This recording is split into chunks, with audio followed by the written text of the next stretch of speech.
सुबह की प्रार्थना में मैं आपका स्वागत करता हूं और मेरा विश्वास है आज के वचन को सुनने के बाद, आज की प्रार्थना के बाद परमेश्वर आपकी ज़िंदगी में बहुत बड़े बड़े काम करेंगे, क्योंकि परमेश्वर के वचन में लिखा है जैसा तेरा विश्वास वैसा तेरे साथ होगा। आप इस वचन को सुनने के साथ साथ विश्वास करें आज की आशीष के लिए। आज मैं प्रार्थना के विषय में एक और बात आपको बताना चाहता हूँ। आज मैं 3 ऐसे कारण आपको बताऊंगा जिससे आपकी प्रार्थना नहीं सुनी जाएगी। क्या आप सोच सकते हैं, क्या परमेश्वर प्रार्थना नहीं सुनते हैं? परमेश्वर प्रार्थना सुनते हैं, लेकिन कुछ प्रार्थनाएं ऐसी हैं जो परमेश्वर को नहीं भाती है। कुछ प्रार्थना को परमेश्वर घिनौना समझते हैं। क्या प्रार्थना भी घिनौनी हो सकती है? हाँ, हम वचन से इस बात को सिद्ध करेंगे। 3 ऐसे कारण, वैसे तो बहुत सारे कारण ऐसे हैं जिनसे हमारी प्रार्थना परमेश्वर नहीं सुनते हैं, लेकिन आज हम 3 कारण सीख पाएंगे। सबसे पहले हम पढ़ेंगे भजन संहिता 109 उसका 7 वचन में ऐसे लिखा है, जब उसका न्याय किया जाए तब वह दोषी निकले और उसकी प्रार्थना पाप गिनी जाए। जब उसका न्याय किया जाए तो वह दोषी ठहरे और उसकी प्रार्थना पाप गिनी जाए। कितनी भयानक बात है कि नंबर 1 प्रार्थना परमेश्वर ग्रहण नहीं करेगा, नंबर 2 प्रार्थना नहीं ठहरेगी बल्कि पाप ठहरेगी। लेकिन परमेश्वर के वचन में प्रार्थना की इतनी अहमियत है, इतनी वैल्यू है कि वचन कहता है वो भेंट की तरह, सुगंधी की तरह परमेश्वर के सामने पहुंचती है। और प्रकाशित वाक्य में हम पढ़ते हैं कि प्रार्थना का धुआं परमेश्वर के सामने सुगंधी की तरह पहुंचता है। इतनी वैल्यू है प्रार्थना की कि बाइबल कहती है वो हमारे आंसुओं को कुप्पियों में जमा कर लेता है। लेकिन यहाँ पर ऐसे लिखा है कि उसकी प्रार्थना पाप गिनी जाएगी। क्यों प्रार्थना पाप गिनी जाती है? ऐसा कौन सा कारण है? आइए हम थोड़ा सा ऊपर से पढ़ लेते हैं। 4 वचन से हम पढ़ते हैं, मेरे प्रेम के बदले में वे मेरा विरोध करते हैं, परंतु मैं तो प्रार्थना में लवलीन रहता हूँ। उन्होंने भलाई के बदले मुझसे बुराई की और मेरे प्रेम के बदले मुझसे वैर रखा है। ये कारण है जिसकी प्रार्थना पाप गिनी जाएगी। कौन से लोग हैं? जो लोग किसी के प्रेम के बदले उसके विरुद्ध में बातें करते हैं। और आज ये कमी बहुत सारे लोगों में पाई जाती है। किसी के विरुद्ध में बोलना, किसी के विरोध में कुछ काम करना, ये काम परमेश्वर को पसंद नहीं है। इस्राएली बार बार मूसा के विरुद्ध बातें करते थे, बार बार वो परमेश्वर के खिलाफ बोलते थे, बार बार वो अगुओं के खिलाफ बोलते थे, जिसका रिजल्ट क्या हुआ कि वो परमेश्वर के उस आराम में नहीं पहुंचे हैं, उन प्रतिज्ञाओं के देश में नहीं पहुंचे हैं जिसका वायदा परमेश्वर ने उनके साथ किया था। क्योंकि वो बुड़बुड़ाने वाले लोग थे। यहाँ पर दाऊद कहता है मेरे प्रेम के बदले में मेरा विरोध करते। हालेलुया। किसने किया था? दाऊद शाऊल से प्रेम करता था। दाऊद शाऊल के पुत्र से, योनाथान से बहुत ही प्रीति रखता था। वो उसका मित्र था और शाऊल का वो बहुत ही आदर करता था, क्योंकि शाऊल परमेश्वर का चुना हुआ था, अभिषिक्त था। और शाऊल ने ही दाऊद को सबसे पहला अवसर दिया था कि वो गोलियत के साथ जाकर लड़े। शाऊल गलत हो चुका था। शाऊल ने दाऊद के विरुद्ध में काम करना शुरू किया। जब शाऊल ने आज्ञा तोड़ी तो परमेश्वर ने उसको छोड़ दिया, अपना पवित्र आत्मा उससे ले लिया और एक दुष्ट आत्मा आकर शाऊल को सताने लगा। इसके बाद उसने क्या किया? वो दाऊद के विरुद्ध हो गया। दाऊद को कई बार उसने मारने की कोशिश की है। सो यहाँ पर लिखा है मेरे प्रेम के बदले वे मेरा विरोध करते हैं, परंतु मैं तो प्रार्थना में लवलीन रहता हूँ। लेकिन दाऊद प्रार्थना करने वाला व्यक्ति था। जब भी वो युद्ध पर जाता था तो वह प्रार्थना करता था। और फिर 5 में हम पढ़ते हैं, और उन्होंने भलाई के बदले मुझसे बुराई की और मेरे प्रेम के बदले मुझसे वैर रखा है। जो दाऊद शाऊल से प्रेम रखता था, उसके बेटे से प्रेम रखता था, लेकिन उसके बदले में शाऊल उससे वैर करता था, उसके विरुद्ध में था। यही कारण था कि शाऊल हार गया। यही कारण था कि शाऊल की कोई भी प्रार्थना नहीं सुनी गई बाद में। यही कारण था कि शाऊल उसके बाद नीचे नीचे और नीचे चला गया। और यही कारण था कि उससे उसका राज्य ले लिया गया और दाऊद को दे दिया गया। जब आप किसी के विरुद्ध में काम करते हैं, जब आप किसी के विरुद्ध में बोलते हैं, तो आपकी प्रार्थना पाप गिनी जाएगी। ये सबसे पहला कारण है। आइए हम दूसरा कारण देखते हैं जिससे हमारी प्रार्थना नहीं सुनी जाएगी। नीति वचन 28 उसके 9 वचन में ऐसा लिखा है, जो अपना कान व्यवस्था सुनने से मोड़ लेता है उसकी प्रार्थना घृणित ठहरती है। जो क्या करता है? व्यवस्था को सुनने से कान फेर लेता है। क्या है इसका मतलब? जो परमेश्वर के वचन को अहमियत नहीं देता है, जो परमेश्वर के वचन के अनुसार नहीं चलता है, जो परमेश्वर के वचन को सुनने से अपना कान फेर लेता है, उसकी प्रार्थना भी घिनौनी समझी जाती है परमेश्वर के सामने। हालेलुया। हम कई बार हम बहुत फास्टिंग करते हैं, कई बार हम बहुत ज़्यादा प्रार्थनाएं करते हैं, लेकिन कई बार हम परमेश्वर के वचन को नहीं सुनते हैं। वचन को सुनने का मतलब क्या है? प्रकाशित वाक्य 1:3 में लिखा है, मुबारक हैं वह लोग, धन्य है वह लोग जो परमेश्वर के वचन को सुनते हैं और पढ़ते हैं और उसके ऊपर चलते हैं। 3 बातें। धन्य है वह लोग जो परमेश्वर के वचन को सुनते हैं, पढ़ते हैं और उसके ऊपर चलते हैं। सबसे पहला काम है परमेश्वर के वचन को सुनना। कैसे सुनना है? बहुत ही ध्यान से। कैसे सुनना है? व्यवस्था सार 28 बाब उसकी पहली आयत के अनुसार परमेश्वर ने कहा, यदि तू मेरी आवाज को कान लगाकर सुने, मन से सुने, कानों से भी सुने और मन से भी सुने।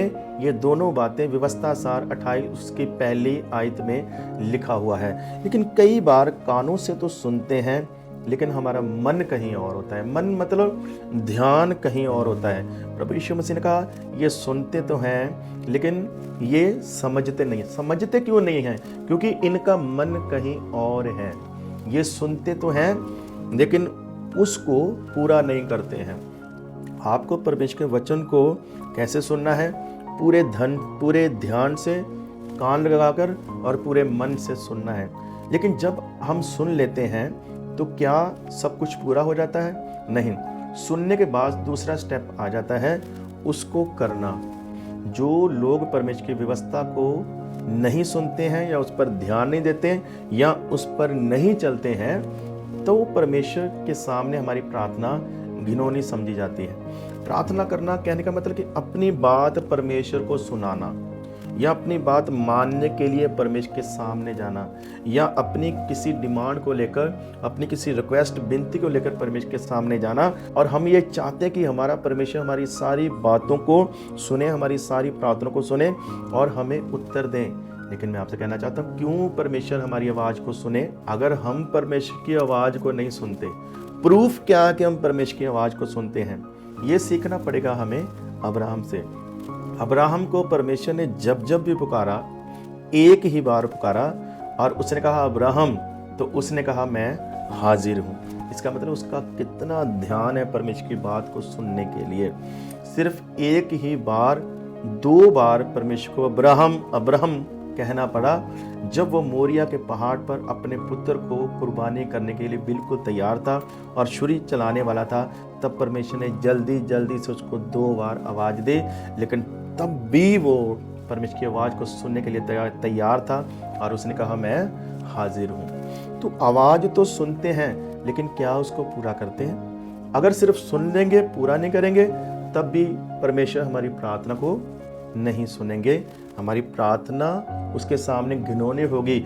अगर आप नहीं सुनते परमेश्वर की आवाज़ को, तो परमेश्वर भी आपकी आवाज़ को नहीं सुनेंगे। जो आप बोएंगे वही आप काटेंगे। जो परमेश्वर हमें आज्ञा सुनाता है, उस वचन में से उस आज्ञा को अब्राहम की तरह पूरा करना।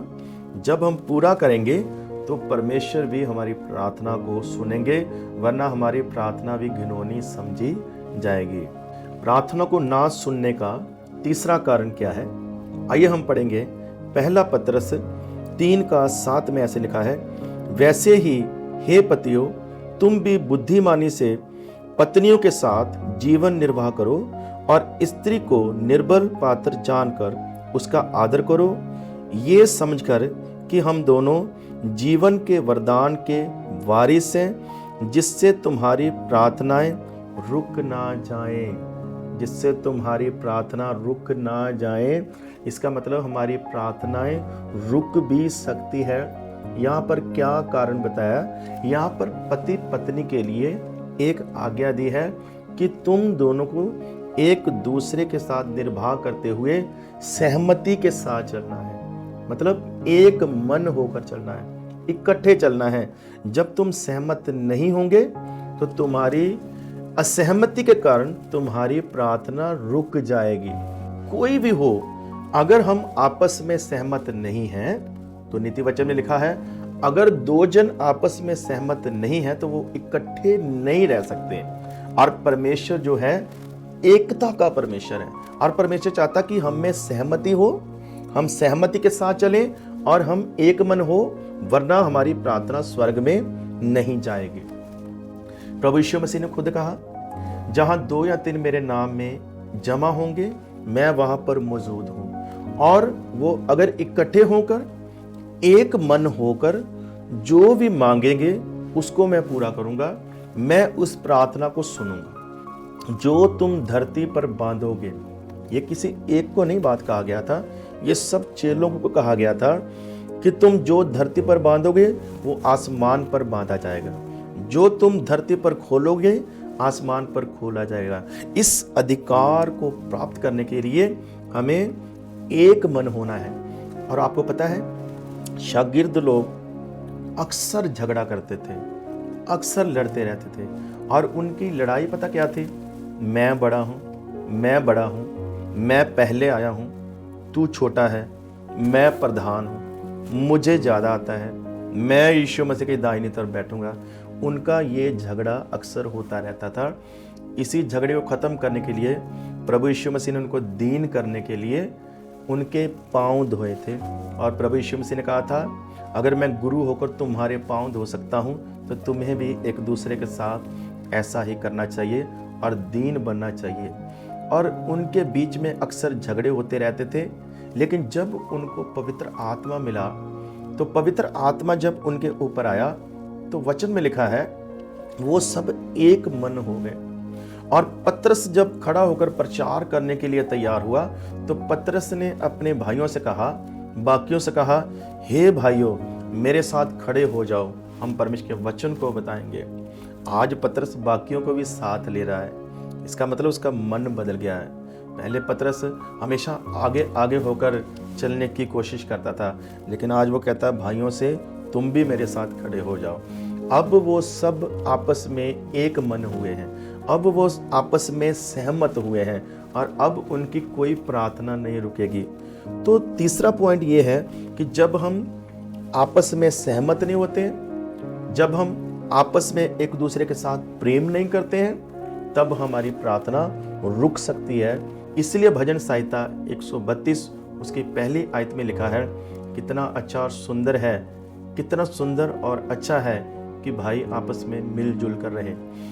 फैमिली में हो, चाहे कलीसिया में हो, चाहे समाज में हो, जब हम सहमत होते हैं, एक दूसरे के साथ मिल के चलते हैं, एक मन होकर चलते हैं, तब हमारी प्रार्थना जल्दी सुनी जाती है। लेकिन अगर हम आपस में सहमत नहीं होते हैं तो परमेश्वर हमारी प्रार्थना को नहीं सुनते हैं। ये 3 कारण आज मैं आपको बता पाया जिसके कारण हमारी प्रार्थना नहीं सुनी जाएगी। कारण और भी हैं, लेकिन अगले हिस्से में हम समझेंगे। आइए मैं आपके लिए प्रार्थना करूं। स्वर्गीय पिता, हम धन्यवाद देते हैं प्रभु यीशु मसीह के सामर्थी नाम से। मैं प्रार्थना करता हूं प्रभु जी, आज जितने लोगों ने इस वचन को सुना है, हर एक जिंदगी में आपका वचन कार्य करे, और सबकी प्रार्थना आपकी हुजूरी में पहुंचे, और सबकी प्रार्थनाओं के उत्तर आए, और जो जो इनकी ज़िंदगी में कमियां हैं वो सब कमियां प्रभु यीशु मसीह के नाम से निकल जाए। आपके वचन के अनुसार हम सही बनते जाएं और प्रभु जी आपका अनुग्रह हम सब पर होता रहे। और मैं प्रार्थना करता हूँ सभी सुनने वालों पर आपके आशीषों खुदावंद सबको अपनी इच्छा के अनुसार बनाएं और अपनी इच्छा के अनुसार चलाएं। प्रभु जी खुदावंद कोई भी अगर आज प्रभु आपसे आस उम्मीद रखता है तो वो पूरी होती जाए। और आज का सारा दिन इनके लिए बहुत ही आशीष से भरा हुआ खुदावंद आपके लहू में सुरक्षित करता हूँ। जहाँ भी जाए प्रभु जी आपका अनुग्रह इनके साथ हो, आपकी सुरक्षा इनके साथ हो। प्यारे पिता आपके फरिश्ते दूत इनकी रक्षा करें, इनके साथ रहे प्रभु, और पवित्र आत्मा इनकी अगुवाई करे। प्यारे पिता तमाम आशीषों को ले पाएं, अपनी दया करें, अपना अनुग्रह करें। प्रभु यीशु मसीह के नाम से मांगते हैं, आमीन।